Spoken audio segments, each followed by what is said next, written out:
இப்போ இந்த மேட்டில் வந்து நம்ம நாட்டு சக்கரவள்ளி கிழங்கு வந்து கொடி வந்து ஊன போகிறோம்.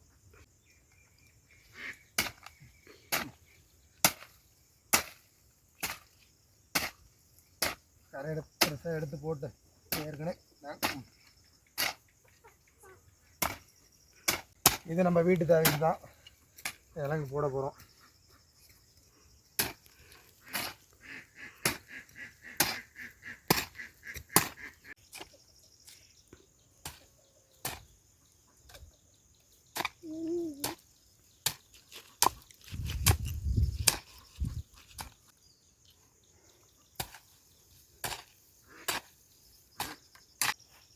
தண்ணி தான் நிற்கும் நிச்சயமாக தெரியுது அதான் பண்ணுவாங்க.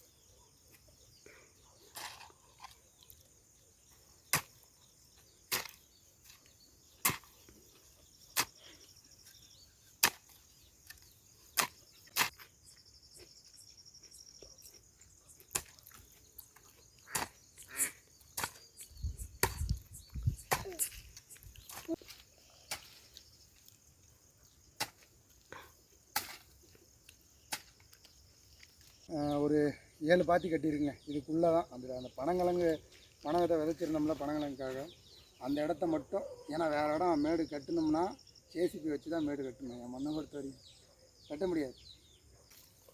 இதில் தாங்க இப்போ நம்ம இதில் ஒரு 4 கரை விட்டுருக்குறேன். அந்தாண்ட வீட்டு தேவைக்காக தான்.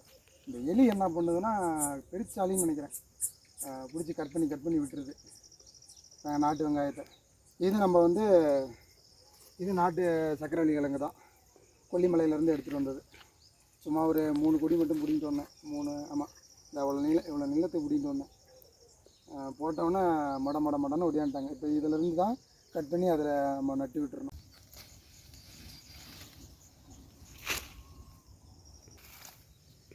சும்மா நான் அப்படியே 2 போட்டிங்கனாவே போதும். 2 கொடி விட்டிங்கனாலே பயங்கரமாக படர்ந்துடும்.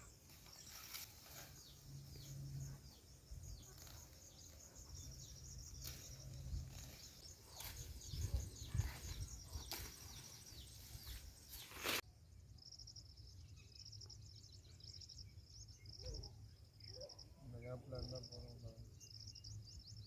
ஒரு கனவு உள்ளே போகிற அளவுக்கு கட்டிங்கன்னா போதும்.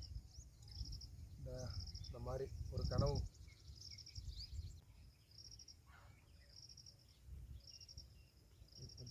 தலை